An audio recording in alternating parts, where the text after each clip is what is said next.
안녕하세요. 지슬의 5번째 크라임 리포트입니다.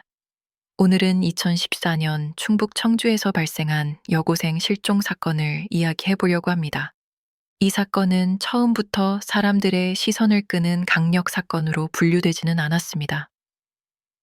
긴급 속보가 이어진 것도 아니었고, 현장을 뒤흔들 만한 충격적인 단서가 발견된 것도 아니었습니다.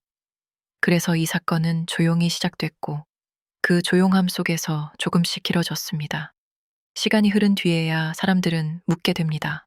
왜 그날은 아무도 이상이 생기고 있다는 사실을 눈치채지 못했을까? 그리고 이 질문은 지금까지도 이 사건의 중심에 남아 있습니다. 사건이 발생한 곳은 충북 청주시의 한 주거 지역입니다. 청주는 대도시와 중소도시의 성격이 섞여 있는 곳으로 주택가와 학교, 학원가가 비교적 가까이 모여 있는 구조였습니다. 학생들이 혼자 도보로 이동하는 모습도 흔했고, 낯선 사람이 섞여 있어도 특별히 경계심을 갖기 어려운 환경이었습니다. 이런 환경은 평소에는 안전한 동네라는 인식을 만들어냈지만, 사건 이후에는 수사에 있어 가장 큰 난관 중 하나로 작용합니다. 사람이 많다는 건 목격자가 많을 수도 있지만, 반대로 아무도 자세히 기억하지 못할 수도 있다는 뜻이기 때문입니다. 실종된 A양은 청주의 한 고등학교에 재학 중이던 여학생이었습니다. 가족과 학교 관계자, 친구들의 말을 종합하면 A양은 비교적 조용한 성격이었고, 눈에 띄는 문제 행동이나 일탈은 거의 없었던 학생이었습니다.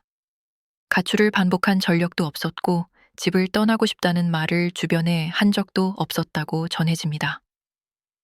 이 평범한 성향은 사건 초기 혹시 과한 걱정은 아닐까라는 판단으로 이어지게 됩니다.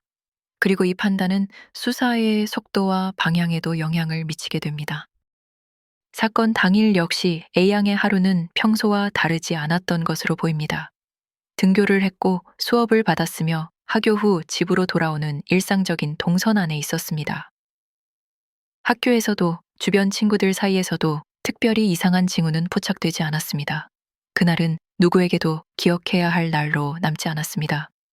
하지만 결과적으로 보면 이 평범함이야말로 사건을 더 깊은 미궁으로 밀어넣은 요소가 됩니다. 아양이 귀가하지 않았을 때 가족들은 처음부터 실종을 떠올리지는 않았습니다. 학원에 갔을 수도 있고 친구와 잠시 시간을 보내고 있을 수도 있다고 생각했습니다. 이런 판단은 현실적이었고 그동안 A양의 생활 패턴을 떠올리면 충분히 가능한 가정이었습니다. 하지만 시간이 지나도 연락이 닿지 않으면서 이 괜찮을 거야 라는 생각은 조금씩 불안으로 바뀌기 시작합니다. 이 시점에서 가족들은 막연하지만 분명한 불길함을 느끼게 됩니다. 밤이 깊어질수록 상황은 분명해졌습니다. 전화는 연결되지 않았고 메신저 역시 확인되지 않았습니다. A양의 성향을 떠올리면 아무 말 없이 연락을 끊고 늦어질 가능성은 낮다고 느껴졌습니다. 이 판단 끝에 가족은 경찰에 실종 신고를 하게 됩니다. 사건은 이때부터 공식적인 수사 단계로 넘어갑니다. 다만 이 시점에서도 사건은 여전히 급박한 범죄로 분류되지는 않았습니다. 초기 수사에서 경찰이 가장 먼저 한 일은 A양의 기본 정보와 생활 반경을 정리하는 것이었습니다. 학교와 집, 자주 다니던 길, 학원이나 상점, 그리고 친구 관계까지 하나씩 확인합니다. 이 과정에서 경찰이 주목한 건 A양의 이동 범위가 매우 제한적이라는 점이었습니다. 멀리 이동할 이유도 그럴 만한 정황도 보이지 않았습니다. 그래서 수사는 자연스럽게 짧은 시간 안에 벌어진 일이라는 가정 아래 진행됩니다. 경찰은 학교를 중심으로 탐문 수사를 진행합니다. 담임교사와 친구들을 상대로 A양의 최근 모습에 변화가 있었는지를 묻습니다. 혹시 고민을 털어놓은 적은 없었는지, 누군가와 갈등을 겪고 있지는 않았는지, 위험을 느끼는 상황은 없었는지를 하나씩 확인합니다. 하지만 돌아오는 답변은 대부분 비슷했습니다. 평소와 다르지 않았다. 이 말은 안심을 주는 동시에 수사를 더 어렵게 만드는 요소가 됩니다. 이 진술들은 단순 가출 가능성을 낮추는 근거가 됩니다. 만약 A양이 스스로 집을 떠났다면 어느 정도의 준비 흔적이 남아야 했기 때문입니다. 하지만 집 안에는 A양의 물건들이 그대로 남아 있었고 현금이나 짐을 챙긴 정황도 뚜렷하지 않았습니다. 이 지점에서 경찰은 사건을 다시 바라보게 됩니다. 스스로 사라진 건 아닐지도 모른다는 판단입니다. 다음으로 경찰이 집중한 건 A양의 휴대전화였습니다. 마지막 통화 시점과 메시지 기록, 그리고 전원이 꺼진 시간까지를 하나씩 확인합니다. 실종 이후 추가 사용 기록은 발견되지 않았습니다. 이 사실은 두 가지 가능성을 동시에 떠올리게 합니다.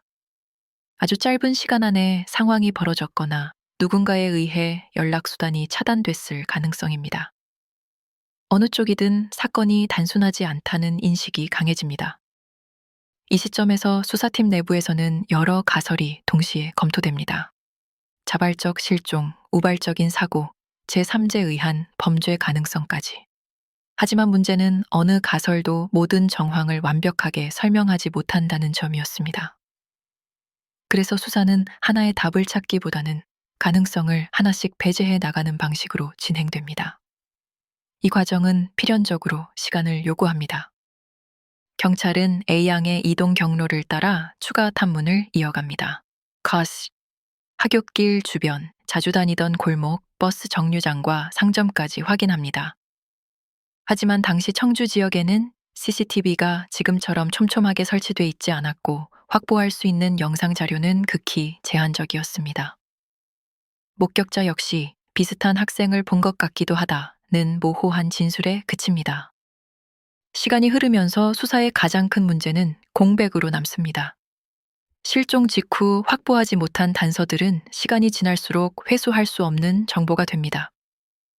초기 판단의 지연과 당시 수사 환경의 한계는 이 사건을 점점 미궁으로 밀어넣습니다. 결국 사건은 장기 실종 사건으로 분류됩니다. 그 사이 가족의 시간은 완전히 멈춰버립니다. 전화벨이 울릴 때마다 가슴이 내려앉고 낯선 번호 하나에도 희망을 걸어야 했습니다. 시간이 흐를수록 기다림은 익숙해지지 않았고 오히려 더 고통스러워졌습니다. 가족에게 이 사건은 과거의 기록이 아니라 지금도 계속되는 현재의 일이었습니다. 청주 여고생 실종 사건이 더 큰 불안으로 남는 이유는 이 사건이 아주 평범한 일상 속에서 벌어졌기 때문입니다. 학교, 집, 늘 다니던 길, 그 익숙한 공간 어디에서도 위험의 신호는 보이지 않았습니다. 그래서 이 사건은 내게도 일어날 수 있는 일로 기억됩니다. 아양은 어디로 사라졌는지, 그날 어떤 상황에 놓였던 것인지 우리는 아직 알지 못합니다. 하지만 이 사건을 기억하고 계속해서 이야기하는 한 완전히 잊히지는 않을 것입니다. 지슬의 5번째 크라임 리포트 마치겠습니다.